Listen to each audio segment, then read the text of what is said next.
ministério infantil, cada professor, cada irmão, irmã que se dedica a esse ministério, no nome de Jesus, amém. As crianças podem ir ao fundo, você pode se assentar, em nome de Jesus. Já pegue a sua Bíblia, e vamos que vamos, né? Você está feliz, igreja? Com Jesus no coração? Que a graça dele esteja aí com você, você esteja feliz, com desejo, com fome pelo reino, por essa mensagem que vai ser compartilhada hoje, pregada hoje. Maravilhoso, né? O tempo de louvor que nós tivemos, os louvores, os cânticos, as orações, o desejo, a fome, né? A busca por ele, tudo parte de um princípio de busca pelo reino de Deus. A gente continue nessa noite toda da mesma forma. Agora é o momento de você se atentar ao que, pastor? Ao Espírito Santo. Se atentar ao que? Ao que a palavra vai falar com você. Ela fala individual, de forma particular e com você. Ai, pastor, essa mensagem que o senhor vai pregar é para minha vizinha. Não, é para você. É para o meu marido. Não, é para você mesmo que está aqui. Então eu já queria que você ficasse atento a essa orientação e pegasse a sua Bíblia. Pegue a Bíblia então, abra o Evangelho de Jesus Cristo segundo Marcos. Nós vamos ler um texto todo aqui, e depois nós vamos dividir mais 2 versos que nós vamos ler. Então abra Marcos capítulo 5, vamos lá, deixa preparado aí Marcos 5, e depois também nós vamos ler Mateus 8, 34, e também Lucas 8, 37, a princípio Marcos capítulo 5, aperte o cinto da fé, fique atento, não se disperse, evite de ficar levantando, fique atento à palavra, anote e deixe o Senhor falar com você. Essa semente vai gerar fruto com você praticando a palavra de Deus. Vamos lá, vamos fazer a leitura e depois nós vamos ler ainda mais 2 versos, tá? Marcos 5, a partir do verso 1 diz assim: eles atravessaram o mar e foram para a região dos Gesarenos. Quando Jesus desembarcou, um homem com um espírito imundo veio dos sepulcros ao seu encontro. Esse homem vivia nos sepulcros e ninguém conseguia prendê-lo, nem mesmo com correntes, pois muitas vezes lhe havia sido acorrentados pés e mãos. Mas ele arrebentara as correntes e quebrara os ferros de seus pés. Ninguém era suficientemente forte para dominá-lo. Vai vendo, imagina a cena desse homem. Noite e dia ele andava gritando e cortando-se com pedras entre os sepulcros e nas colinas. Imagina a cena e vai vendo esse homem.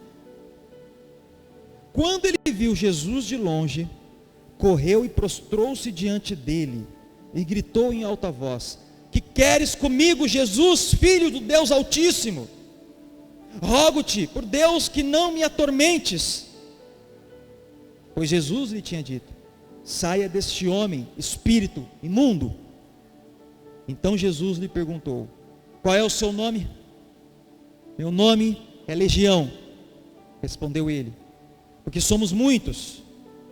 E implorava a Jesus com insistência que não os mandasse sair daquela região. Uma grande manada de porcos estava passando numa colina próxima. Os demônios imploraram a Jesus: manda-nos para os porcos para que entremos neles. Ele lhe deu permissão. E os espíritos imundos saíram e entraram nos porcos. A manada, cerca de 2.000 porcos, atirou-se no precipício abaixo, em direção ao mar, e nele se afogou. Os que cuidavam dos porcos fugiram e contaram esses fatos na cidade e nos campos, e o povo foi ver o que havia acontecido. Quando se aproximaram de Jesus, viram ali o homem que fora possesso de legião de demônios, assentado, vestido e em perfeito juízo. Glória a Deus por isso. E ficaram com medo. Os que estavam presentes contaram ao povo o que acontecera ao endemoniado, e falaram também sobre os porcos. Então o povo começou a suplicar a Jesus que saísse do território deles. Grava essa frase. Quando Jesus estava entrando no barco, o homem que estivera endemoniado suplicava-lhe que o deixasse ir com ele. Jesus não o permitiu, mas disse: vá para casa, para sua família, e anuncie-lhes quanto o Senhor fez por você, e como teve misericórdia de você. E então, aquele homem foi e começou a anunciar em Decápolis o quanto Jesus tinha feito por ele, e todos ficaram admirados. Eu quero ler mais 2 versos com você que vai fazer sentido a esse texto. Se você puder, abra, senão nós vamos projetar rapidinho. Mateus capítulo 8, verso 34, diz assim: toda a cidade saiu ao encontro de Jesus, e quando viram, suplicaram-lhe que saísse do território deles. Lucas 8, 37. Então, todo o povo da região dos Gesarenos suplicou a Jesus que se retirasse, porque estavam dominados pelo medo. Ele entrou no barco e regressou. Nós lemos o texto base de Marcos, e 2 versículos que são a mesma história, contado por evangelistas diferentes. Como eu sempre digo, são os evangelhos sinóticos. São câmeras diferentes sendo contadas por ângulos diferentes de pessoas diferentes. Eu li o texto de Marcos porque ele é o mais completo dessa história. E o que me chama a atenção é o que está em Mateus capítulo 8, verso 34, o que está em Marcos capítulo 5, verso 17, e em Lucas capítulo 8, verso 37. Se você gosta de anotar, nós vamos ler mais umas vezes esses versículos. Eles vão nos servir de impulsionamento e de palavra base para toda a pregação de hoje. Antes de nós entrarmos no tema, nos tópicos e no centro da mensagem, gravaram essa história que nós lemos, o texto bíblico que nós lemos, gravou o texto do endemoniado, gravou como esse homem estava. Amém, igreja? Eu quero começar com uma história para vocês. Eu quero ler uma história para vocês e eu queria que vocês prestassem atenção. E essa história vai fazer um pouco de sentido diante da pregação que eu vou trazer para vocês. A história conta uma sala de aula e um jarro de vidro que estava por ser cheio. Presta atenção nessa história, presta atenção, por favor. Um professor, ele coloca um grande jarro de vidro vazio sobre uma mesa. Coloca a imagem 1. E em seguida, ele pega uma sacola cheia de bolas de golfe. Cheia de bola de golfe. E ele vira todas essas bolas dentro do jarro, até a boca. Essa é a imagem que vocês estão vendo aí. O professor estava na sala de aula, pegou um jarro, sacola de bolinhas de golfe, virou dentro do jarro. Aí o professor fala assim para os alunos: muito bem, meus amigos, meus alunos, como vocês puderam observar aqui, eu acabei de encher esse vaso de vidro, certo? Ele faz essa pergunta para a classe. Eu enchi esse vaso de vidro, esse vidro, eu enchi ele, sala. E aí os alunos respondem: sim, professor, você encheu ele, está cheio. E o professor fala assim: não, vocês estão errados. Aí o professor agora ele pega uma outra sacola, cheia de pedrinhas bem pequenas. Coloca a imagem 2. E segurando o jarro agora, ele dá uma chacoalhada, coloca as pedrinhas pequenas dentro do jarro, chacoalha, até elas irem preenchendo todos os espaços ali que estavam. É exatamente essa imagem que vocês estão vendo.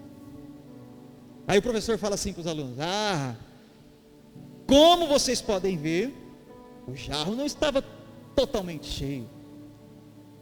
Ainda cabiam umas pedrinhas nos seus espaços vazios. Agora sim ele está cheio. Sim ou não, classe? Aí ficou um silêncio. E nenhum dos alunos responderam, ninguém falou nada. E aí, o professor mais uma vez pega uma outra sacolinha, imagem 3, cheia de açúcar agora. E sorrindo para a turma, já desconfiado, o que ia vir pela frente, o professor fala: muito bem, o jarro ainda não estava cheio. E como vocês desconfiaram, ainda dá para colocar um monte de açúcar dentro dele. Agora sim ele está cheio. Sim ou não? Sim ou não, classe? Sim ou não? E os alunos responderam: agora eu acho que sim, professor, ele está cheio, agora sim. E aí o professor pega então o cafezinho que estava sobre a sua mesa, e como se ele estivesse brindando e pegando aquele café, e agora a imagem 4. Ele abre um sorriso, e os alunos dão uma risada, e o café começa a ser despejado dentro daquele jarro que estava com as bolas de golfe, com as pedras, com açúcar, e o café agora entrando dentro daquele jarro. E o professor fala assim: vocês aprenderam alguma coisa com essa história? Classe, alunos, vocês aprenderam?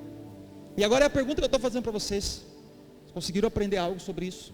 Deixa eu trazer uma luz sobre essa ilustração, que vai servir para a pregação de hoje. O jarro representa a sua, a minha, a nossa vida. As bolas de golfe são as coisas mais importantes. Deus, família, sua saúde, seus amigos, os valores que você tem, são as bolas de golfe. São aquelas coisas que, se todo o resto, tirando isso, Deus, se todo o resto faltasse, a sua vida estaria preenchida, porque você tem Deus, tem a sua família, você tem valores. Essas são as bolas de golfe. As pedrinhas são as outras coisas que você vai acumulando. Então, por exemplo, sua casa, seu carro, as músicas que você gosta, o seu emprego, o seu smartphone, são as pedrinhas. E o açúcar é todo o resto. É o cotidiano da sua vida. É tudo que você faz além dessas coisas que eu estou falando. Sabe, algumas conclusões que nós podemos tirar, a importância que nós podemos tirar sobre isso, é que se nós começamos a nossa vida, vivemos pelas pedrinhas pequenas ou pelo açúcar, não teria espaço suficiente para colocar aquilo que é importante da nossa vida. É uma demonstração, essa ilustração, essa história que foi feita numa sala de aula, e através das imagens aqui que vocês viram, é uma demonstração da importância de prioridade, da hierarquia das coisas na nossa vida. Prioridade e hierarquia das coisas a entrar na nossa vida. De outra forma, nem todos os espaços teriam sido preenchidos. Sabe qual que é o resumo? Você usar toda a sua energia e o seu foco só nas coisinhas pequenas do dia a dia, seu tempo vai todo embora. Seu tempo vai todo embora. Eu quero dizer para vocês com essa história inicial é: aprenda a desejar e a viver as coisas na ordem certa. Aprenda a dizer sim e aprenda a dizer não. Aprenda a priorizar. E essa história simples, muito simples, foi feita numa sala de aula, fala de algo importantíssimo: prioridade. E eu quero entrar no tema dessa pregação, tema dessa mensagem. E eu queria que você tivesse com o coração desejoso, sabe, com fome, com desejo de ouvir, sabe, de ser transformado. É que essa mensagem fale com você, sabe, pastor, eu quero, essa mensagem é para mim. Então esteja atento. O tema dessa pregação chama-se pesos e medidas, irmãos. Pesos e medidas. E você vai entender o que eu estou querendo dizer sobre pesos e medidas ao longo dessa mensagem. O que eu quero trazer para você de uma forma inicial é que o ser humano, ele é excelente em fazer contas. Sim ou não? Nós somos muito bons em fazer contas, em dar eu vou até tal lugar se me interessa. Começamos a fazer conta. Eu vou ajudar essa pessoa porque eu quero algo em troca dela. Contas. Nós começamos a fazer uma série de contas. Nós começamos a calcular uma série de coisas. Somos muito bons em valorizar as coisas e em colocar na balança aquilo que é bom e que nos convém. Só que, porém, contudo, todavia, a maioria das vezes essa balança balança nossa, da nossa concepção, dos nossos achismos, do que eu acho, do que eu penso, sabe? Da minha forma mundana de viver, essa balança está desregulada. Os pesos e as medidas nossas, sem uma compreensão cristã, é desregulado. Você precisa aprender isso. Se Cristo não é o centro na sua vida, na sua mente, no seu coração, se Ele não é a pedra angular, aquilo que sustenta, a base, a rocha na sua casa, no seu casamento, no seu trabalho, no seu dia a dia, no ministério, a balança e o peso, a medida é desregulado. É desregulado. Quer que eu te prove como é desregulado nossos pesos e medidas, como a balança nossa da vida está desregulada? Eu te ajudo a pensar. Está difícil? Eu vou te ajudar. Vem comigo, pensa comigo nesse exemplo, ó. Se alguém vem jantar na sua... Olha como nossos pesos e medidas estão desregulados. Se alguém vem jantar na sua casa, você chama alguém para jantar na sua casa, aí você coloca a toalha mais limpa, e a toalha a melhor, talvez a que nunca foi usada, aquela branquinha sobre a mesa, toalha branca, sabe? Aí você coloca os pratos melhores, a louça mais importante, você coloca aquelas taças de cristais que poucas vezes é usado, você coloca na mesa, talvez que nunca foi usado. E eu não estou falando que para você fazer o contrário, não, muito pelo contrário, seja cortês, faça o melhor mesmo. Mas olha como nossas balanças estão desreguladas, pesos e medidas diferentes.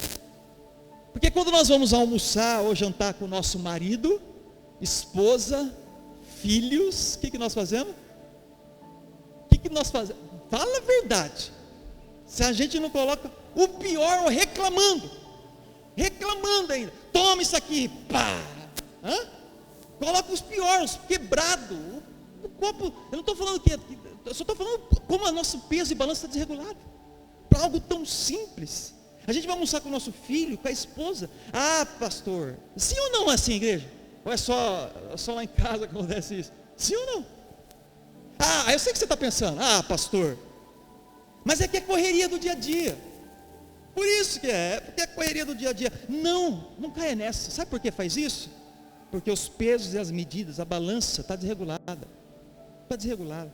Quer piorar um pouquinho essa história? Eu vou piorar. Aí seu convidado, ele tem uma criança, um menino de 3, 4 anos, arteiro, quase não tem criança arteira. Aí você colocou um suco de uva integral na mesa, e a toalha é branca.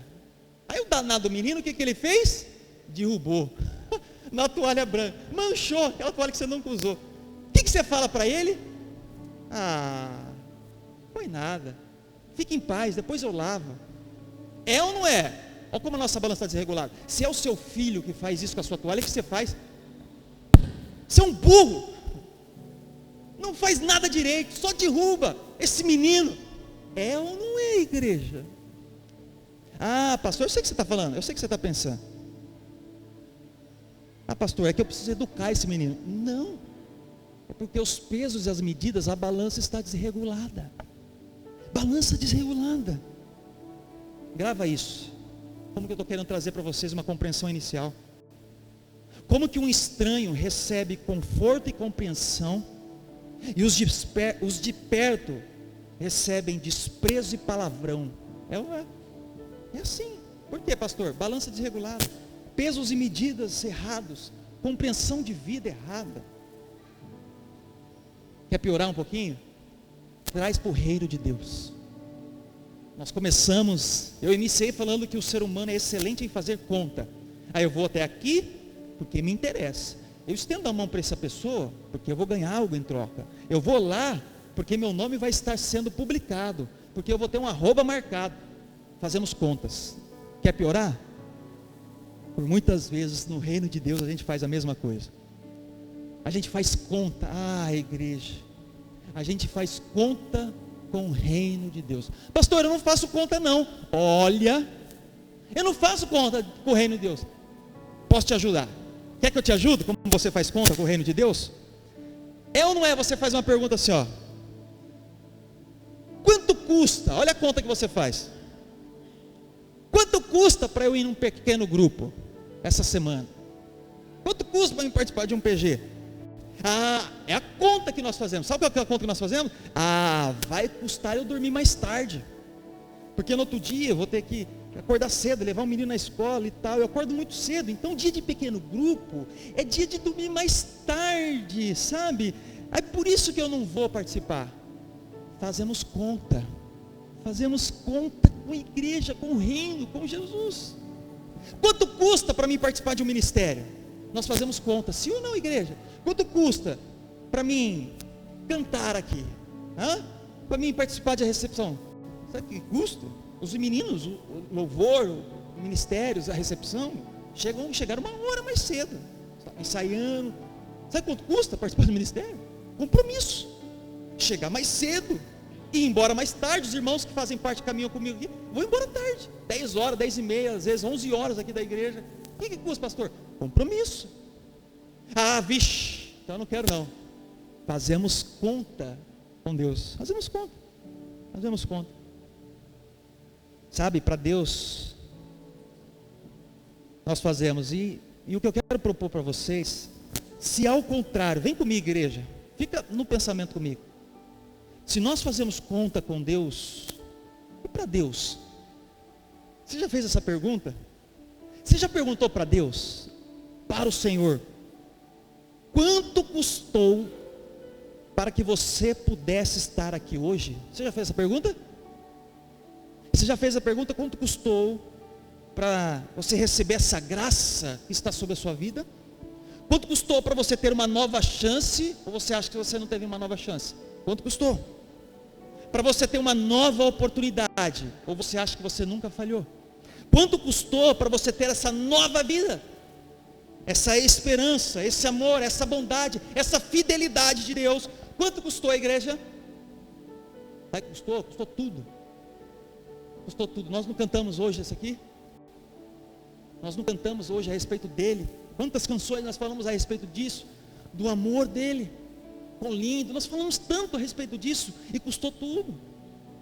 Custou a vida do Rei dos Reis, Senhor dos Senhores, sofrimento, o verbo que se fez carne, o nome sobre todo nome. A Bíblia diz em 1 de Pedro, diz que o Cordeiro já foi crucificado antes da fundação do mundo, isso de uma forma profética.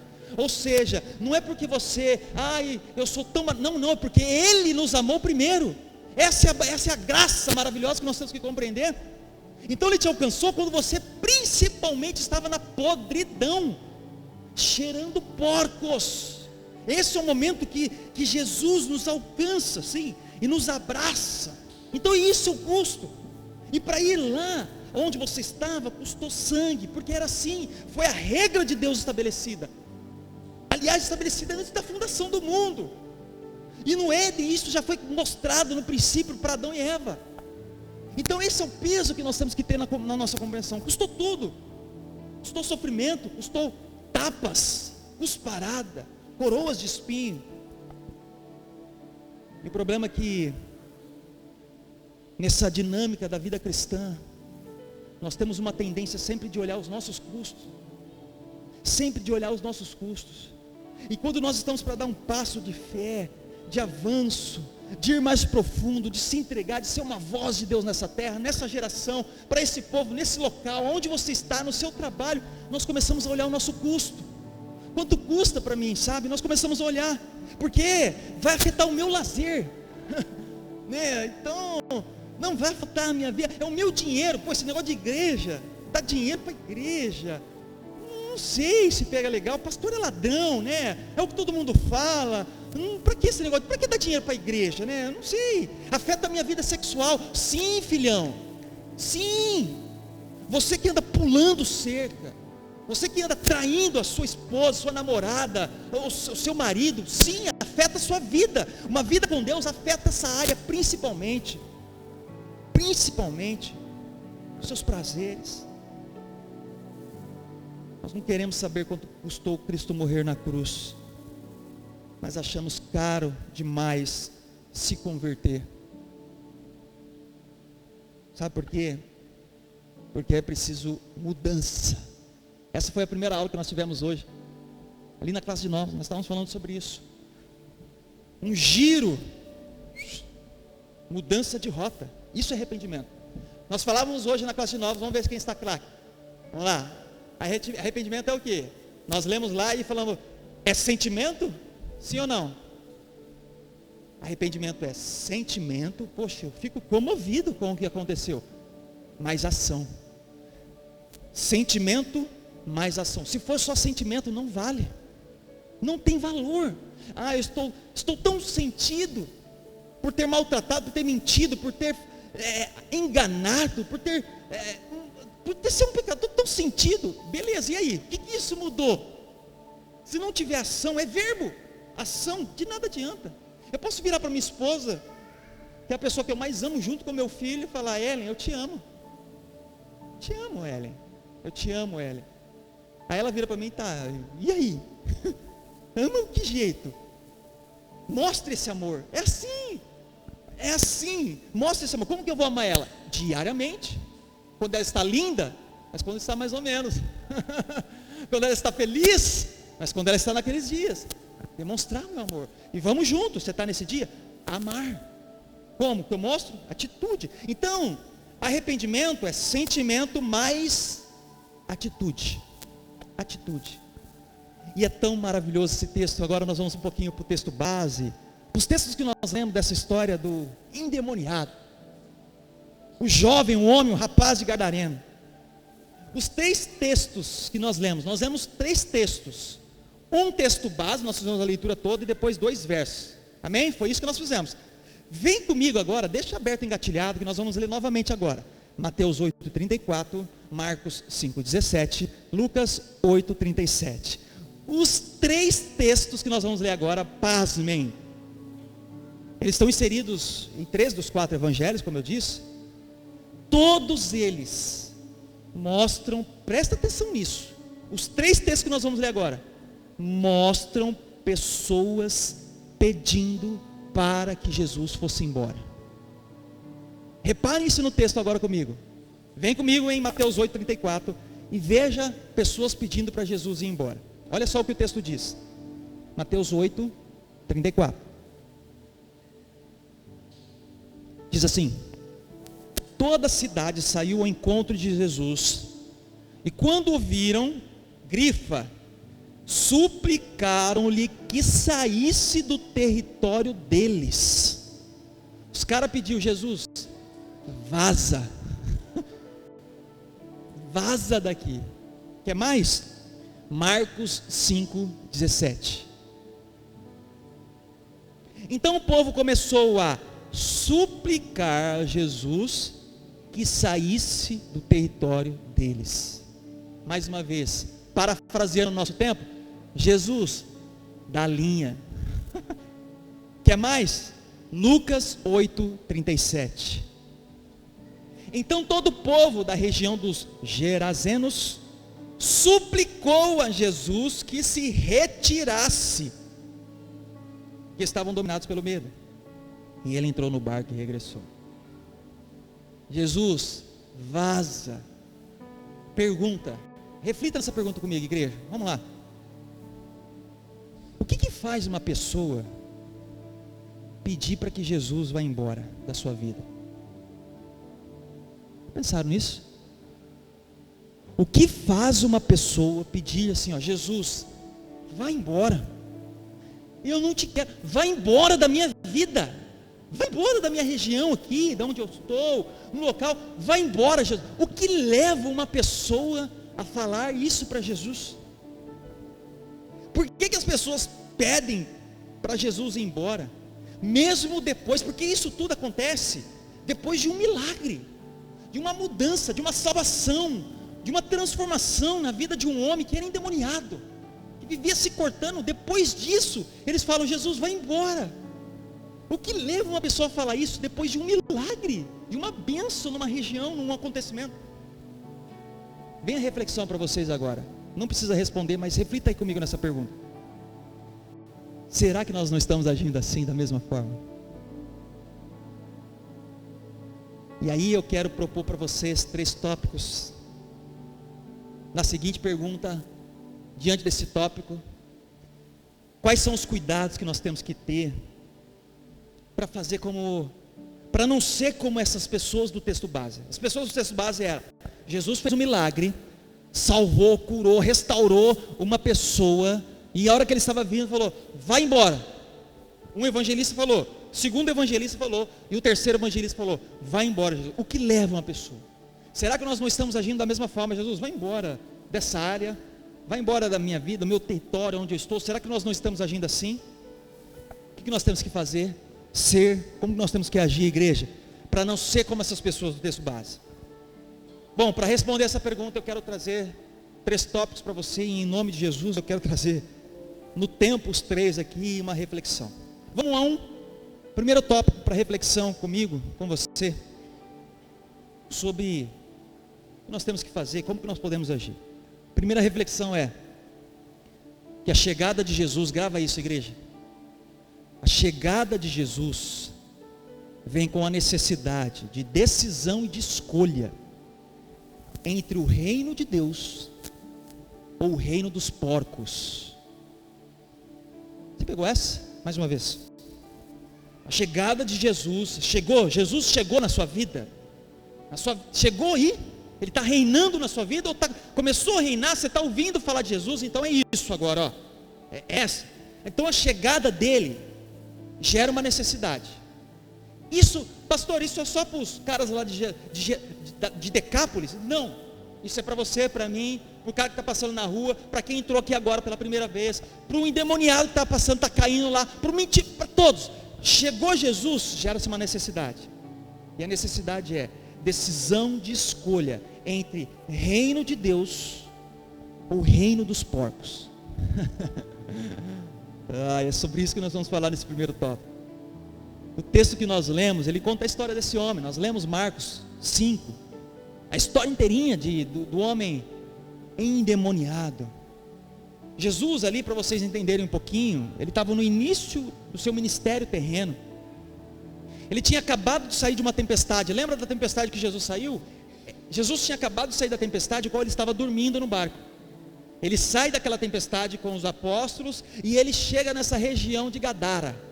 Ele desce e se depara logo de cara, tipo assim, acabei de descer, o que vem?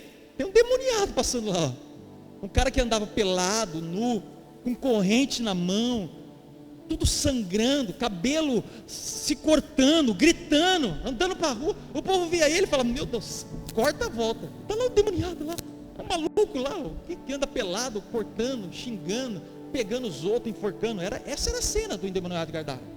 Essa era a cena. E Jesus então sai da tempestade, no seu início ministerial, dormindo, levantou, acalmou a tempestade, ok, chegou em Gadara, demoniado logo de cara. Essa é a cena. Esse é o retrato.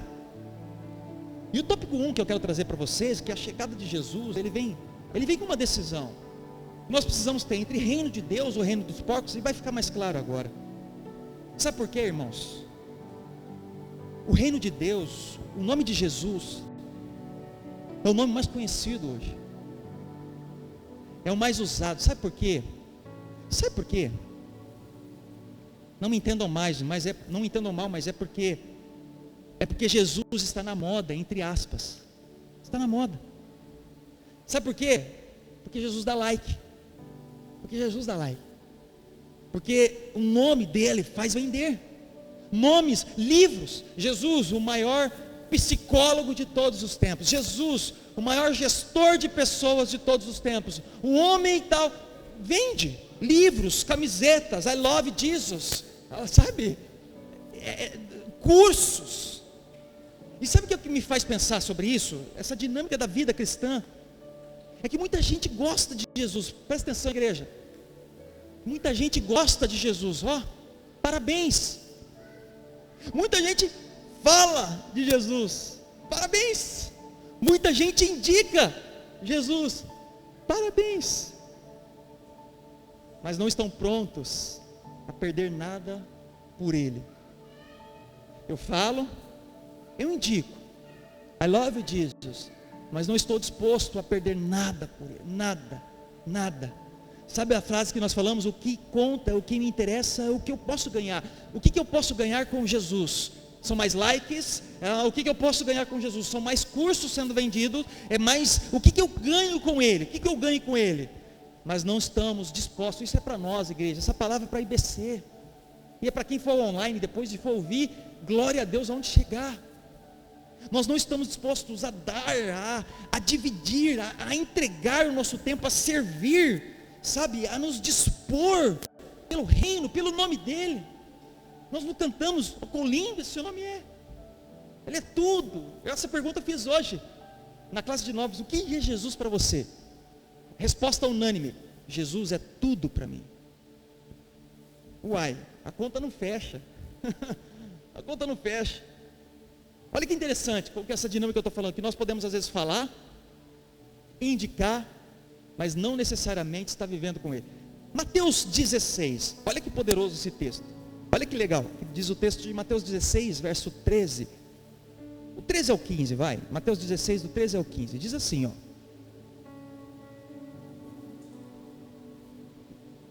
Chegando Jesus, região de Cesareia de Filipe, perguntou aos seus discípulos: quem os homens dizem que o Filho do Homem é? Eles responderam, é a pergunta que eu fiz hoje, quem é Jesus? Olha só, eles responderam: alguns dizem que é João Batista, outros Elias, e ainda outros Jeremias, ou um dos profetas. Jesus manda, e vocês? Perguntou ele, quem vocês dizem que eu sou? Vem comigo, igreja. Jesus fala assim, ó, o que estão falando que eu sou aí? Uns estão falando que é Elias, Jeremias, profeta, João Batista estão falando Jesus. Presta atenção. Qual é o problema? As pessoas que estavam falando, eles estavam falando alguma coisa de mal nessas frases? João Batista, Jeremias, profetas, tinha algum problema nisso? Tem alguma coisa ruim? Eles não estavam falando assim, eles estão falando, Jesus, que o Senhor é um mentiroso. Eles estão falando que o Senhor é um não. Eles estavam falando coisas boas. João Batista, Jeremias, profetas estão falando. Sabe o que a gente aprende com isso, igreja? Não adianta só nós falarmos coisas boas e bonitas sobre Jesus, se não falarmos realmente quem Ele é. Entende o que eu estou querendo dizer? Nós podemos muitas vezes falar, I love, se não falarmos e vivermos, se a balança, os pesos e as medidas não estiverem corretos, e esse padrão de peso e medida é o céu que faz, não é o pastor Léo, é a igreja, a religião, é gravata, é visto, não, é o Jesus que estabelece isso. O peso e a medida é Ele que coloca. O problema é que nós estamos desregulados. Basta olhar o primeiro exemplo que eu trouxe, como nossa balança e peso está desregulada. Então não adianta nós falarmos coisas boas e bonitas sobre Jesus, se não falarmos quem Ele é. E aí Jesus pergunta, né? Quem vocês dizem que eu sou? O verso 16 responde, né? Aí Simão impetuoso já fala assim, ó. Simão Pedro respondeu, verso 16 de Mateus 16: Tu és o Cristo, o Filho do Deus vivo. É isso, Jesus. É isso. Sabe, igreja, nós precisamos mudar uma chave. Essa igreja fala muito a respeito disso, de mudança de pensamento, de transformação, de arrependimento, de Jesus ser o centro, de glorificar a Ele, de viver por Ele, não só nas quatro paredes, mas aonde você estiver, uma transformação de vida. Sabe por quê? Porque o Jesus pregado pela religião é como se fosse um aliado, sabe, a mais, dentre tantos que eu tenho o meu aliado que é o meu sobrenome, eu tenho o meu aliado que é o meu diploma, eu tenho o meu aliado que é a minha conta bancária, a minha beleza, os meus seguidores, e Jesus entra nessa. Põe mais um aliado aí, põe mais um. É como um guia, um amuleto da sorte, que depois da oração forte do pastor, do apóstolo, do cinturão de fogo, da corrente, da caneta ungida, do banho que você vai passar aqui, talvez as coisas podem melhorar para você. E não é sobre isso. O evangelho não é isso. Não é. Se você agindo assim, é como se fosse um trufo. Isso não é evangelho. Agindo assim é uma forma mesquinha, em que o mundo gira em torno de mim. Então eu quero a caneta ungida, porque ela vai encher o meu bolso, sim ou não? O mundo girando em cima de mim. O que eu posso ganhar com Jesus? Esse é o cerne da palavra que eu estou querendo trazer para vocês. O que eu ganho com Jesus? Opa, uma caneta? Melhor, vou assinar mais contratos. Estou ganhando. Se eu passar agora aqui no arco do triunfo do fogo, eu vou passar, eu vou ser mais, eu estou ganhando. Ah, isso não é a proposta do Evangelho. Não é a proposta do Evangelho, sabe? A proposta do mundo é sempre ganhar. Nessa história do Gadareno, eu não sei se vocês perceberam, mas Jesus expulsa uma legião de demônios. Sabe quantos demônios tem? Tinha nesse cara. Legião era uma linguagem militar daquela época. Se falasse naqueles tempos, lá, uma legião vem aqui, o pessoal já sabia. 6.000 homens. 6.000. Jesus expulsa 6.000 demônios daquele homem. 6.000 demônios. Era uma linguagem militar. Jesus liberta esse jovem, sabe? Liberta esse jovem. E gera um impacto. Sabe qual que é o impacto que gerou na vida dele? Lucas 8:35. Olha o que o texto diz. 6.000 demônios. Pá! Olha o que acontece na vida desse jovem, desse homem. Lucas 8:35 diz: e o povo foi ver o que havia acontecido. Quando se aproximaram de Jesus, viram o homem de quem havia saído os demônios. O que ele estava fazendo? Jogando videogame? Assistindo Netflix? O que ele estava fazendo? Estava sentado aos pés de Jesus, vestido e em perfeito juízo. Ai, cara, como isso é poderoso! Como a chegada de Jesus, o Rei da Glória, o Senhor, o nome poderoso, o nosso Senhor, o Salvador tudo, como nós perguntamos, como nós falamos, Ele é tudo. Olha o que causa na vida deste homem. Olha o que causou na vida deste homem que estava condenado. Um homem que andava nu pelas ruas, gente, esse homem andava no cemitério, nos sepulcros, dormindo nos sepulcros, se cortando. Nem corrente prendia ele. A Bíblia diz que ele arrebentava as correntes. A Bíblia diz que ele andava nu, e as pessoas tinham medo desse homem. E quando viram ele, falaram: cara, aquele lá não é um malucão, não? Aquele lá não é endemoniado? O que ele está fazendo ali? Chegada de Jesus transforma em quem não é nada em um filho de Deus. Esse é o poder do Evangelho. E que impacto? Qual é o impacto que Jesus fez na sua vida? Essa é a pergunta que nós temos que fazer para nós mesmos. Eu sou um ex o quê? Qual é o impacto que Jesus causou na minha vida, cara? A chegada de Jesus, o que ele fez em mim? O que ele transformou? Qual é o peso e a medida dele em você? Nós estamos falando sobre pesos e medidas. Ah, pastor, para mim é muito difícil, sabe? Minha vida, minha correria, meu trabalho e tal. Não. É porque você tende a querer as coisas do seu jeito. Agora pasmem. Quantos demônios tinham então nesse homem? Que eu falei, é uma legião. Quantos? 6.000. 6.000. Olha o que o texto diz agora em Marcos. A gente vai ver em Marcos agora. Marcos 5. Nós vamos ficar nos 3 evangelhos, tá? São as histórias, mas cada um traz alguma coisa a mais. Marcos 5, verso 11, diz assim, olha que poderoso. Verso 11 de Marcos 5. Uma grande manada de porcos estava pastando numa colina próxima. Os demônios imploraram a Jesus: manda-nos para os porcos, para que entremos nele. Ele lhes deu permissão. E os espíritos imundos saíram e entraram nos porcos. A manada de cerca de quantos? 2.000 porcos atirou-se precipício abaixo em direção ao mar e nele se afogou. O impacto da chegada de Jesus fez com que 6.000 demônios saíssem, 2.000 porcos morressem. 2.000 porcos.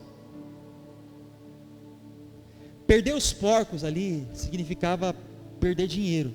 Vamos fazer uma conta besta? Fazer uma conta besta para a gente dar continuidade aqui. Quanto será que custa um porco? 400? 800 reais? Custa um porco. Vamos por 500, sei lá, não sei quanto custa um porco. Vamos por 500 reais um porco?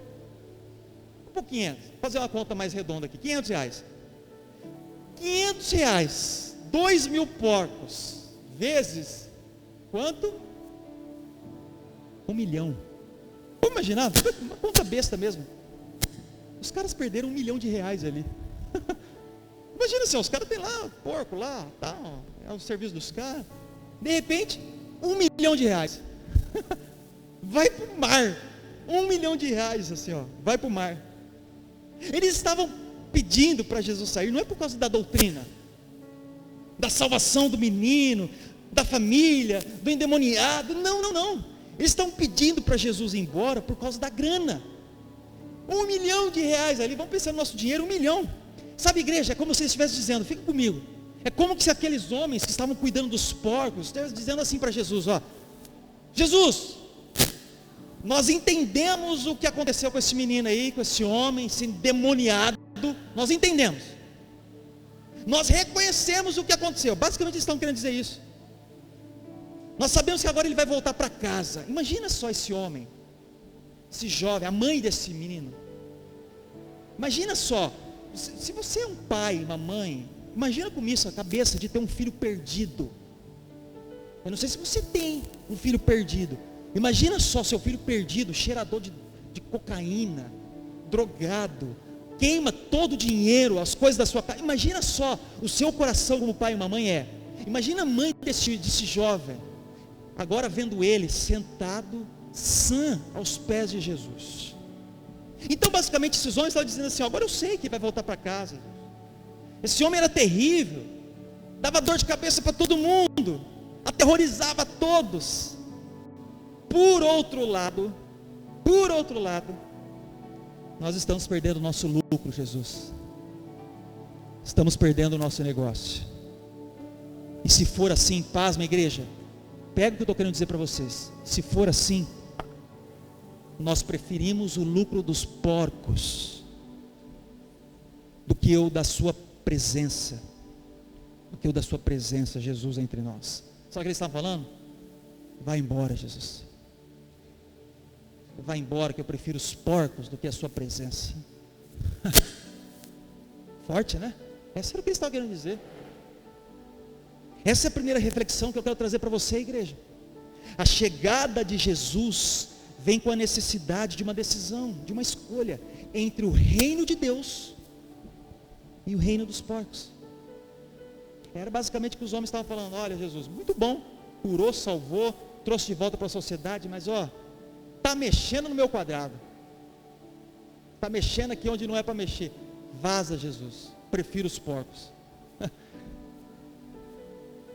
Agora vamos pensar com a cabeça teológica do contexto da época. Quem sabe, para quem sabe, o porco é um animal puro, limpo ou imundo para um judeu? Quem sabe dessa? É puro, limpo, imundo? Não, impuro, imundo. Um judeu não come, nem cria porcos. Ele não come por uma lei dietética. Deus estabeleceu para não comer porco por uma questão dietética. Pelas doenças, tem uma série de coisas que influencia. Por que não come porco, animal de casco? Por quê?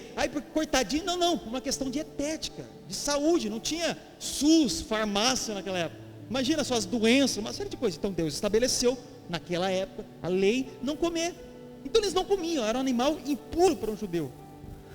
Mas pasme, o que os caras estão fazendo? Criando porco. Criando porco, gente. Nas leis lá era proibido. Sabe o que é mais louco? Era proibido, mas os caras deram um jeitinho lá em Decápolis, lá em Gadara. Eles deram um jeitinho, olha, a gente sabe a lei, a gente sabe o balacobaco aí, mas vamos dar o nosso jeitinho. É o que eu acho mesmo, é o que eu penso da vida, é o meu achismo e não o que a Bíblia fala. Então vamos criar porco. vamos criar porco, vamos comer porco, vamos fazer uma porcada aqui. Sabe o que isso quer dizer, igreja? É a mesma coisa para nós. A Bíblia diz: ame a sua mulher, como Cristo amou a igreja. O que você faz? Você pisa na cabeça da sua mulher. A Bíblia fala para a mulher: seja uma companheira idônea, submissa ao marido. O que a mulher faz?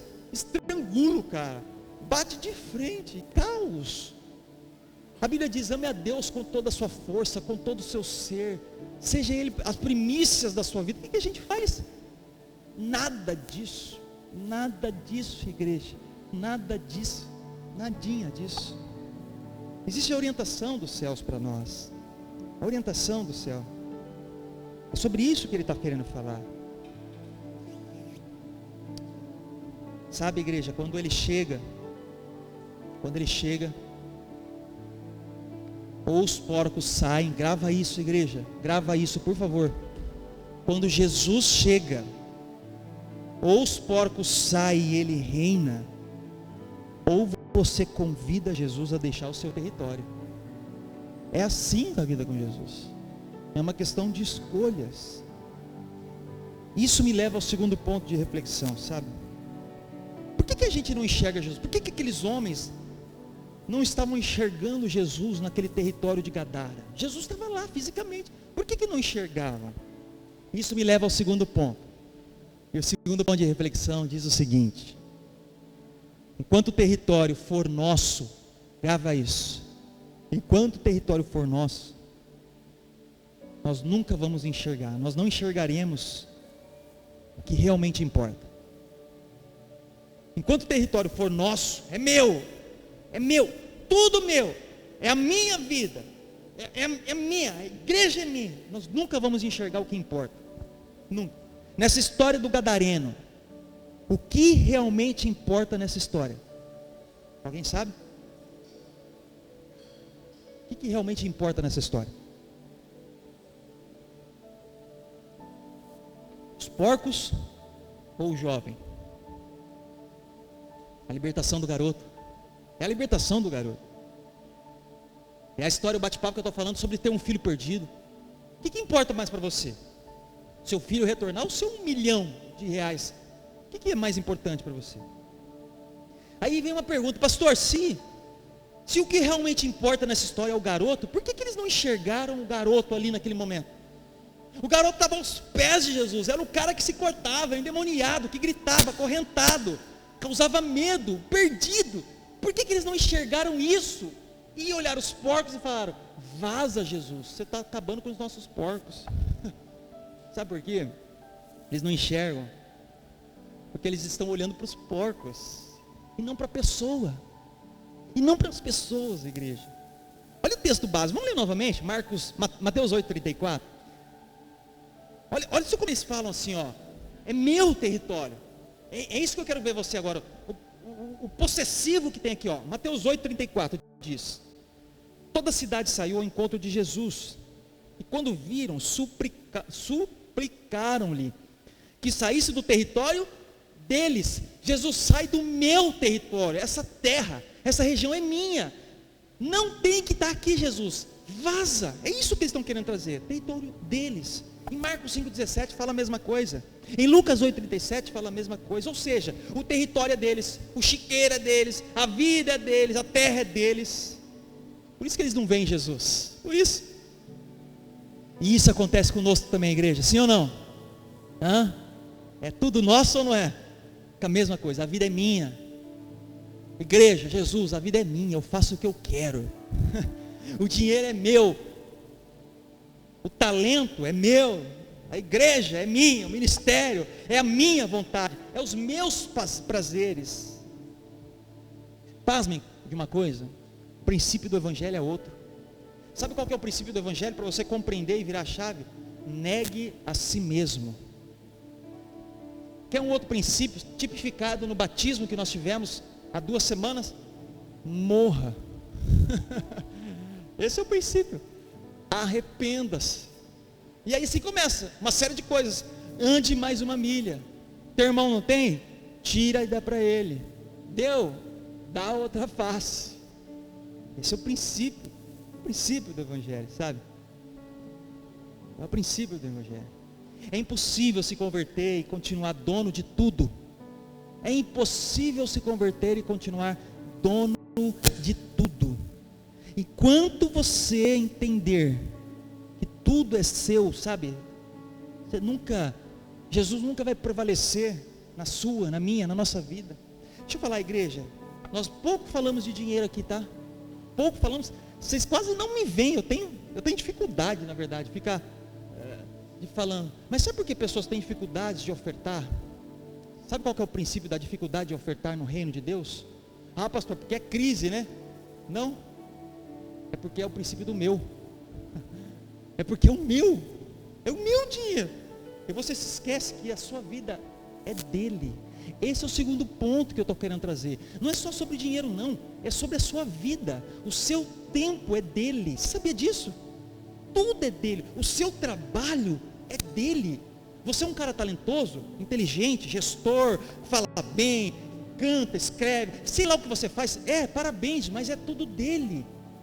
E enquanto, esse é o segundo tópico, igreja, enquanto não compreender, sabe, não mudar essa chave, enquanto o território for nosso, não enxergaremos o que realmente importa. Nós nunca vamos enxergar.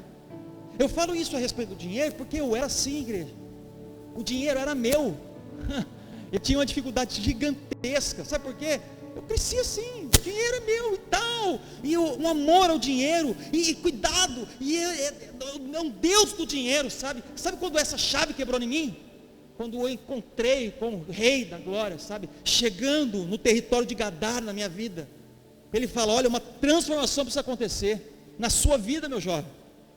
E sabe o que acontece? Tudo é dele, tudo, a minha vida é dele, tudo, o meu trabalho, o meu dinheiro, o meu salário é do Senhor. A minha vida é dele, tudo é dele, tudo que eu faço é dele. Sabe por que nós temos dificuldade de fazer uma série de coisas? Por exemplo, de servir em um ministério, de participar de um pequeno grupo, de vir numa vigília, de fazer um evangelismo, de ler, de orar. Começa a pensar, e sabe por que nós temos essas dificuldades? De amar, de dar, de estender a mão para alguém que está caído, de pregar as boas novas, de chegar no orar. Sabe por que nós temos essa dificuldade? Porque nós nos colocamos como dono de tudo. Essa é a dificuldade. Nós temos que mudar uma chave. Ser menos aikido, pega essa. E sermos mais eis-me aqui, Jesus. Sabe qual que é a diferença do aikido para o eis-me aqui? Pega essa, você nunca vai esquecer. As diferenças, por que nós temos dificuldade de fazer tantas coisas no reino de Deus? Porque nós nos posicionamos muitas vezes como aikido. Sabe o que o aikido quer dizer? Ai que dó da igreja, né? Ai que dó do pastor. Ai que dó de Jesus. Ai que dó do ministério. Sabe o que isso significa? Mudar do aikido para o eis-me aqui. Aikido é temporário, o eis-me aqui é eterno, cara. Eis-me aqui, Senhor, eis-me aqui. O aikido, quando nós nos posicionamos aikido, são migalhas. Ai que dó, né? Toma as migalhinhas aí, as migalhas do meu tempo, umas migalhas do meu talento, umas migalhas para a igreja, porque ai que dó da igreja, né? Ai que dó do pastor, olha, toma pastor umas migalhinhas, toma umas migalhinhas, como uma migalhinha pastor, que dó do pastor, ai que dó, ai que dó. Eis-me aqui são primícias. Sabe o que quer dizer eis-me aqui? Primícias, cara. Primícias. Primícias do seu tempo, da sua vida, do seu chamado ministerial, de tudo. É primícia. É dele, é por ele. Primícias. Primícia. O aikido, quando nós nos posicionamos, nós falamos, quando der eu faço, hein, pastor? Aikido. Quando der eu vou num pequeno grupo, auxilio o irmão Márcio lá, auxilio o pastor, auxilio o grupo de jovens. Quando der eu faço. Quando der, conte comigo, hein? Quando der. O eis-me aqui eu sempre faço, tá? Conte comigo. Faço parte desse general aqui. Conte comigo. O aikido eu estou envolvido. O eis-me aqui eu estou comprometido. Uma grande diferença. Movimento, comprometimento. O aikido é sentimento, para a gente finalizar. E o eis-me aqui é ação. Saia do sentimento e ação, cara. E ação. precisamos parar de olhar para os nossos porcos, entre aspas, sabe? Como aquele povo estava olhando. Oh Jesus, saia, está pisando num território aqui que não pode. E começar a olhar para o que realmente importa. O texto, irmãos, o que importa não são os 2.000 porcos e o prejuízo que os homens tiveram, mas sim os 6.000 demônios que foram embora daquele homem. Não são os 2.000 porcos e o prejuízo de 1 milhão. Pastor, mas é R$1 milhão, meu Deus do céu. Beleza, mas o que importa são vidas. O que importa foram 6.000 demônios que saíram da vida daquele homem. E ele retorna para a casa dele e encontra a mãe dele, a esposa, o filho, e ele volta sã e salvo, com uma mente restaurada. Isso é o que importa. Isso é o que importa. E sabe o que é? É o que eu estou propondo, igreja. Eu clamo, sabe quando eu prego? Eu fico no Espírito, falando, Senhor, no Espírito Santo trabalha o coração, que essa mensagem entre no coração dos filhos da igreja, entre no coração. Sabe por quê, igreja? Nós precisamos compreender, mudar a visão nossa de porcos, os porcos, sabe? E começar a ter uma visão de Jesus. Nós não vemos Jesus andando, caminhando, operando milagres, porque nós estamos olhando para os porcos. Aí sabe o que acontece isso na prática? É por isso que os casamentos estão indo embora, se acabando e se arruinando, por uma outra mulher, por uma paz, entre aspas, que você está buscando, porque está olhando para os porcos, e não está olhando para Jesus. Vá de frente, resolva, senta, ame, perdoa, estenda a mão, vão mais uma vez, e mais uma, não está vendo Jesus, mas está vendo os porcos. É por isso que seu filho, os nossos, a sociedade, a juventude, está enfiada a cara nas drogas. Sabe por quê? Fica vendo um monte de bobeira na internet. A internet está educando os nossos filhos. Vocês sabiam disso? A internet está educando os nossos filhos. E aí nós estamos mais preocupados com os porcos, olhando a escalação. Não, pastor, que eu estou preocupado mesmo é com a instalação do meu time. Será que ele vai ganhar hoje? Será que o goleiro, o zagueiro entrou em campo? Cara, que isso? E os nossos filhos morrendo, sofrendo dentro de casa, não sabendo que pai, que é mãe, não tendo um toque, um abraço, não consegue olhar no olho. Sabe por quê? Nós estamos olhando para os porcos e não vendo Jesus, cara, da mesma forma. E é por isso que nós não conseguimos amar as coisas de Deus, o reino de Deus, o que o Jesus faz. Sabe por quê? Tema da mensagem, porque os pesos e as medidas, a balança estão desajustadas, estão erradas. Por isso que nós estamos olhando para os porcos. Lama e porco fala de lucro. Com Jesus nós aprendemos que não é sobre o valor financeiro das coisas, mas é onde o nosso coração está. Quer ver Mateus 6,19? Você pode, abra Mateus 6,19. Então não é sobre o valor ali, mas é onde o seu coração. Mateus 6,19 fala sobre isso. Mateus 6,19 fala, vamos lá. E diz assim o texto: não acumulem para vocês tesouros na terra, onde a traça e a ferrugem destrói, e onde os ladrões arrombam e furtam, mas acumulem para vocês tesouros no céu, onde a traça e a ferrugem não destrói, e onde os ladrões não roubam nem furtam. Pois onde estiver o seu tesouro, aí também estará o seu coração. Aquelas pessoas estavam mandando Jesus embora, porque a terra era deles. Porque se ele fosse o Senhor e o dono daquilo lá, jamais ia acontecer. É mais ou menos assim, igreja, ó. Eu saio aqui do culto agora, eu chego em casa, aí tem alguém lá em casa. Eu falo, cara, sai daí, meu, a casa é minha. Aí ele fala, não, a casa é minha. É a mesma coisa. Tem que sair, porque a casa tem um Senhor, sou eu sou o dono da casa. E se Jesus fosse o dono daquela terra, daquele local, da nossa vida, isso não acontece, isso não pode acontecer. Enquanto isso for encarado assim, Jesus não será bem-vindo. Jesus não está sendo bem-vindo. Sabe quando Jesus é bem-vindo, igreja? Sabe quando Jesus é bem-vindo? Terceiro e último tópico. Sabe quando Jesus é bem-vindo? Terceiro tópico diz assim: Jesus é bem-vindo quando entendemos que o que Ele dá é mais importante do que o que Ele tira. Quando Jesus vai ser bem-vindo na sua vida, na sua casa, no seu casamento, no seu trabalho, na sua vida ministerial, no seu dia a dia, quando você põe os pés para fora dessa igreja, sabe quando Ele é bem-vindo? Quando você entende que o que Ele dá é mais importante do que o que Ele tira.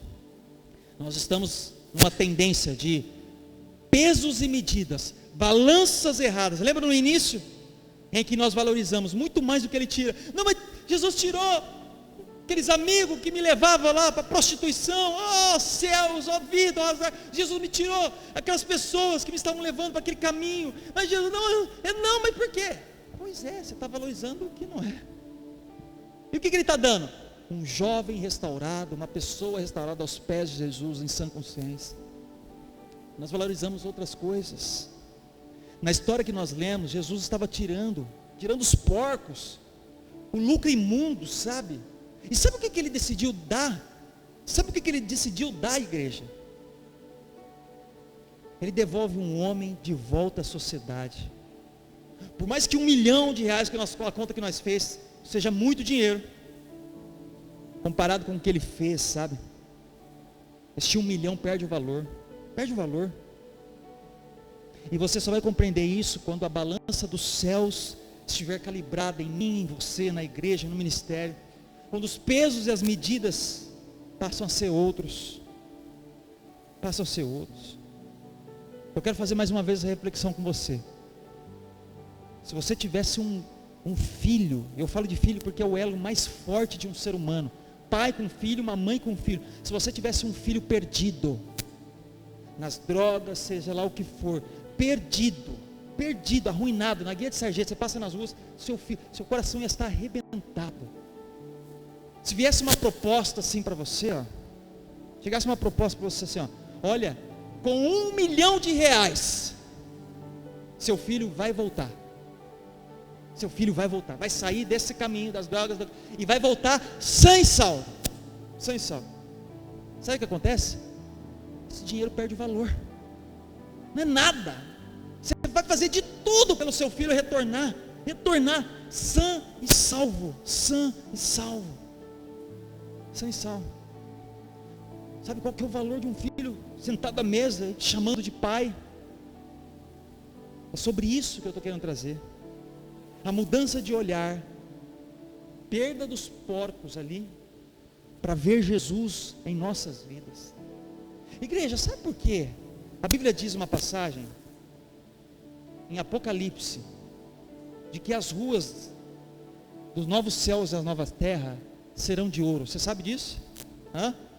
Já leu sobre isso? Sabe por quê? Diz que as ruas serão de ouro lá.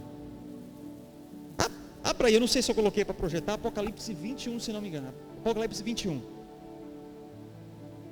Olha o que diz sobre o novo tempo que virá. Apocalipse 21, verso 21 diz assim, as 12 portas eram 12 pérolas, cada porta feita de uma única pérola.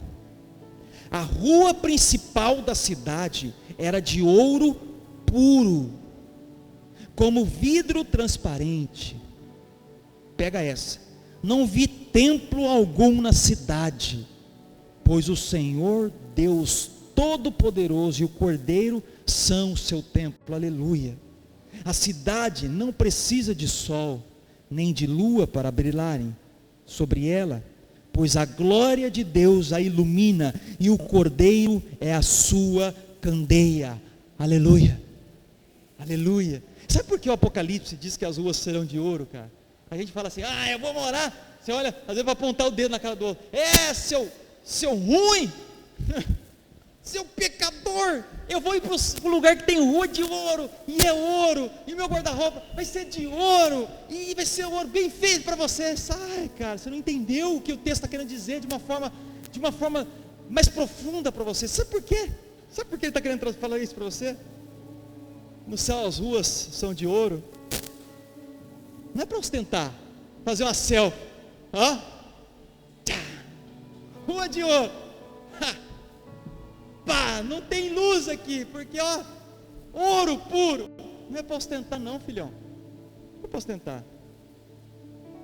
Sabe para quê? É para mostrar que o peso e a medida de Deus é o próprio Deus.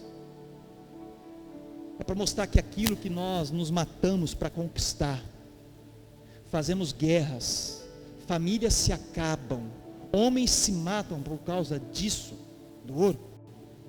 No máximo no céu, sabe para que vai servir?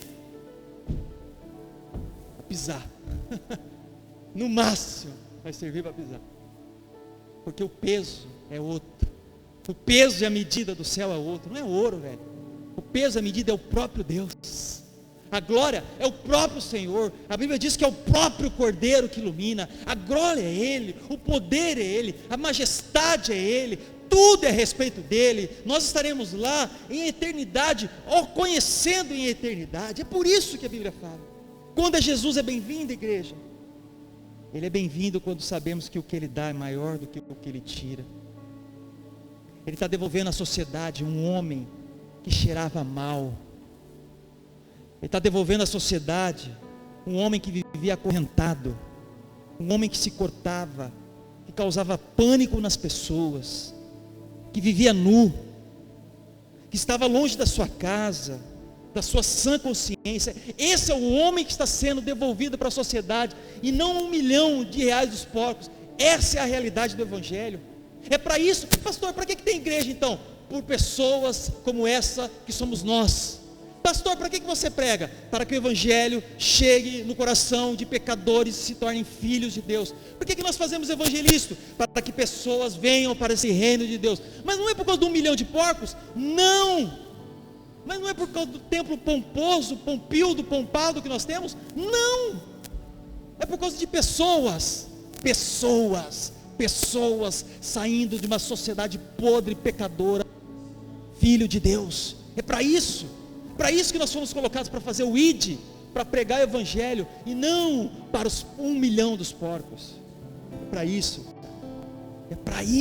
cara. É para isso que o Evangelho foi colocado. Sabe, agora esse homem está sentado aos pés de Jesus, limpo e em sã consciência. Quanto custa isso, igreja? Ai, quanto custa isso? Isso vale muito mais comparado com 1 milhão de porcos sujos. Muito mais. Pasmem, nós vamos caminhando cada vez mais para o final. Que o que importava para aquelas pessoas não era a restauração do homem, a restauração daquela família. Imagina só, vem comigo, seja mente fértil, por favor. Imagina aquele homem chegando na sua casa, a sua mãe recebendo ele, um homem que estava arruinado. Imagina isso na sua casa. Imagina na sua casa entrando aquele que estava arruinado. Imagina essa cena. As pessoas que estavam lá não estavam importando com isso. Porque olha o que o texto diz, Lucas 8:33. Olha como o olhar deles estavam diferentes. Lucas 8:33 diz assim, ó: saindo do homem, os demônios entraram nos porcos, e toda a manada atirou-se precipício abaixo em direção ao lago e se afogou. 34 responde isso, que os olhos deles eles não estavam se importando com o homem, mas com os porcos. 34, vendo o que acontecera, vendo o quê? Que os demônios entraram nos porcos e a manada tirou. É isso que eles estavam vendo. Os que cuidavam dos porcos, os caras que estavam lá cuidando dos porcos, fugiram e contaram esses fatos na cidade e no campo. Eles não foram anunciar o que Jesus estava dando. Igreja, esse é o ponto final para nós caminharmos. Eles não foram anunciar o que Jesus ali estava dando, restaurando, mas sim o que Jesus estava tirando. Tem um cara vindo aí que está acabando com a nossa manada de porcos, está acabando com todos eles. Abre os olhos, está vendo? É isso que eles foram anunciar. Ó, está matando os porcos, está acabando com o nosso dinheiro, está acabando aí, ó, está chegando aí ó, um pregador da Galileia que está acabando com tudo. E é isso mesmo o Evangelho. Eles não foram anunciar, olha, chegou um que está restaurando vidas. Tem um que tem poder sobre todo nome, inclusive sobre potestades. Tem um que é maior do que tudo e todas as coisas. Tem um que é capaz de transformar vidas, de fazer homens e mulheres, de pecadores a filhos de Deus. Existe um. Eles não estavam anunciando isso. Estavam olhando para os porcos.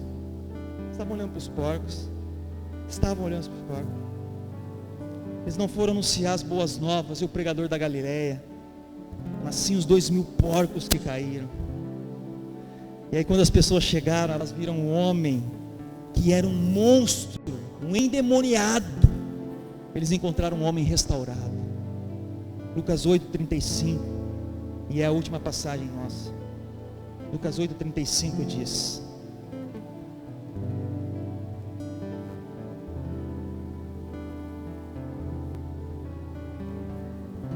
e o povo foi ver o que havia acontecido.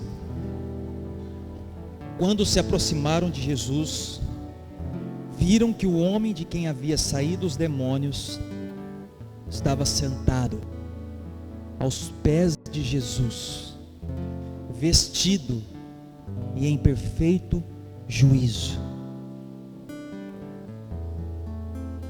Sabe, igreja, isso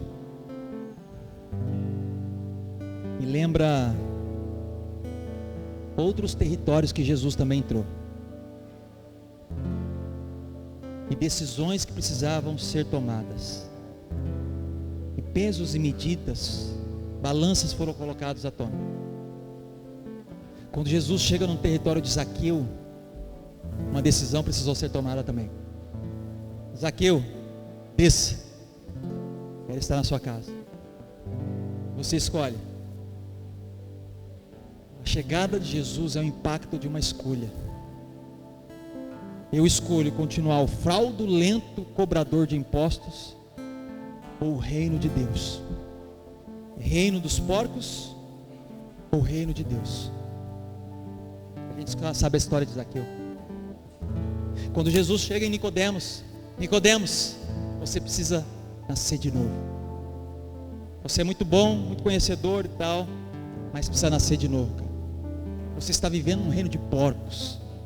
Escolha, Nicodemos, está nas suas mãos. Quando Jesus fala com a mulher samaritana, você não tem só apenas esse, mas tantos outros homens. Escolha agora. E ela se torna a primeira evangelista, missionária das Bíblias. São escolhas. E nós, igreja, que nós estamos preferindo, e qual está sendo a nossa escolha? Deixa eu falar algo particular para vocês aqui, tá? Você tem dúvida sobre batismo? Você tem dúvida sobre vida com Deus? Você tem escolhido talvez outras coisas, outros caminhos, ao invés de ter um compromisso sério com o reino, com o ministério qual você abraçou, você faz parte? Onde está seu foco? Você tem olhado mais para o que Deus tem tirado de você? Sabe o que Deus tem tirado? A preguiça, o egoísmo, a idolatria, a pornografia, a malandragem, o falar errado, a mentira, o pensamento poluído. Você está olhando mais para isso ou para Jesus? É o reino dos porcos ou o reino de Deus? É o reino de Deus. O que nós estamos olhando mais?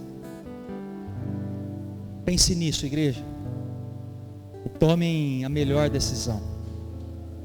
Ainda que tenha uma montanha de porcos mortos, 1 milhão, prejuízo, caído ao meu lado, a melhor decisão é a restauração que Jesus pode fazer na sua vida, e não no lucro que vem da sujeira podre deste mundo. É o que Jesus faz.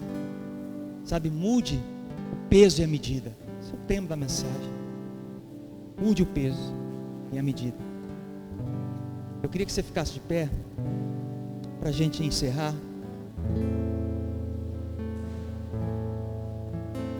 Vou finalizar com um pensamento com você, sabe? Essa mensagem, essa pregação que nos faz refletir. A mensagem tem várias formas e formatos de atingir o coração do ser humano. Tem momentos que a palavra vem em disciplina, tem momentos em que a palavra vem em um abraço e o conforto, tem momentos em que a palavra vem e nos coloca, sabe, de uma forma, todas elas têm que nos fazer refletir. A palavra de Deus não volta vazia, ela separa. Esse é o princípio da pregação do Evangelho. Ela separa aquilo que é e o que não é. Você vai embora hoje pensando, cara, o que eu tenho escolhido para a minha vida? Reino dos porcos, reino de Deus. O que eu tenho escolhido? Eu sou dono de tudo, sabe? É tudo meu, ou eu entreguei tudo para Ele? Eu tenho me preocupado mais com o que Deus está tirando do que o que Ele está me dando. Essas são as reflexões nessa noite a fazer. Sabe, em Rio Preto, para a gente finalizar com um pensamento, eu não sei se vocês souberam, lá na Zona Norte, teve um prédio, eu nem sei como que está. Se vocês souberem, vocês me falam aí, tá assim, pastor. Tem um prédio que estava afundando, ele foi interditado. Vocês sabiam disso? Sabia, igreja? Tinha um prédio que estava interditado. Essas chuvas que deram nos 2 primeiros meses do ano, afundou mais de 6 centímetros. Teve reportagem, saiu no Diário da Região, depois você dá uma olhada. E o prédio afundou. Ele estava interditado, pelo menos é a última notícia que eu tive, até procurei hoje para ver alguma notícia atualizar para vocês. Isso me faz pensar um pouquinho, que o prédio aparentemente era um prédio bonito e tal, bacana. Isso faz pensar na nossa vida, sabe? E na escolha dos pesos e medidas, o que te manterá de pé, igreja, grava esse pensamento final. Nas escolhas dos pesos e medidas da vida, nas escolhas que nós temos que fazer, o que vai te manter de pé, diariamente, nas lutas, sabe, no dia a dia, ministerialmente, no seu chamado, na sua casa, no seu casamento, no seu filho, o que vai te manter de pé, não é a pintura, não é o enfeite do prédio, não é sabe, uma vitrô bonito. O que mantém de pé é o alicerce, cara, é o alicerce, é Jesus. É Jesus, pastor, mas quer dizer então que por conta disso eu não vou ser mais chuva? Não, vai continuar vendo trovoadas, vento, tempestades e vai chacoalhar, mas o que te mantém de pé diariamente chama-se Jesus Cristo, cara. Jesus Cristo, faz uma pessoa forte, firme, contínua. Não é bajulação, igreja. Chama-se conversão. Sabe, não é assim, vem para a igreja, você é tão fofinho, vem para cá, cuti, não quero te perder não, vem cá, e a pessoa caminhando, traindo a esposa, andando de mal a pior, cuti, não foi nada não, continua, idólatra, sabe, mentindo, enganando, não, mas continua, não posso perder não, a ovelha é tão peludinha, tão gordinha, né, dízimos tão maravilhosos, não, vem cá, continua perto de nós, não, eu faço vista grossa para as suas coisas, vem cá, continua, isso é bajulação. O que mantém uma pessoa de pé não é bajulação, chama-se conversão. Quando a pessoa converte, Cristo é a minha rocha, Ele é a minha fortaleza, eu não sou mais levado a ventos e doutrinas de nenhuma coisa, heresia, porque Jesus é a minha fonte, Ele é tudo que eu preciso. Pesos e medidas, pois é uma noite de nós repetirmos a respeito disso, e eu creio pelo poder da palavra que ela falou com todos nós. Eu queria que você fechasse seus olhos, e pensasse a respeito disso, sabe, sobre essa mensagem ter falado com você. É possível fechar os olhos, se for possível a mais ainda, é possível colocar a mão no coração, colocar a mão ao seu coração, sabe? Nós lemos a respeito disso hoje, sobre aquilo que está no nosso coração. Talvez a gente tenha caminhado até agora e não tenha enxergado Jesus. Não tenha enxergado Jesus. Sabe por quê? Nós estamos priorizando outras coisas. Ele continua a operar milagres, a salvar, a curar. Ele continua a chamar os endemoniados de Gadara. E talvez somos um de nós. Somos nós que precisamos ser restaurados e sentar aos pés do Jesus, com novas vestes, com um novo olhar, com as correntes caídas ao chão. Sabe, às vezes Deus está limpando a sua área, a área que você está, o seu círculo de amizade, aquilo que você tem vivido, enxergado, falado, assistido. Deus está limpando isso. Pare de olhar aquilo que Ele está tirando, mas comece a olhar o que Ele está derramando em você. Deus está te colocando sobre uma nova olhar, uma nova ótica, uma nova família, um chamado espiritual, uma conversão que está acontecendo em você. É isso que Deus está preparando e fazendo. Esse é o formato que Deus trabalha na vida do ser humano. Não é comprando, não é tendo sobrenome, não é sendo importante na sociedade, não é tendo um coração voltado para o reino de Deus, disposto, querendo Ele. E quando Ele encontra os endemoniados de Gadara, Ele fala: sai, demônios. E não são os milhões de reais ou os 2.000 porcos que se vão, mas é a salvação que chega em um lar, na vida de uma pessoa. Isso é o que importa no reino de Deus.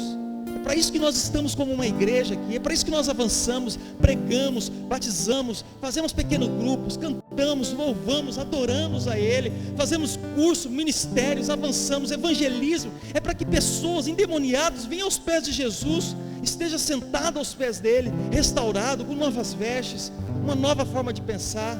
É que pecadores se tornem filhos de Deus. É para isso que nós somos colocados nesta terra, é para isso que Jesus nos chamou. Deus transforma o nosso olhar, a balança da nossa vida, o peso, a medida, aquilo que está desregulado, aquilo que a gente tem valorizado, que está errado. Oh Jesus, nós precisamos de Ti. Restaura, transforma, conforta, no nome poderoso de Jesus Cristo.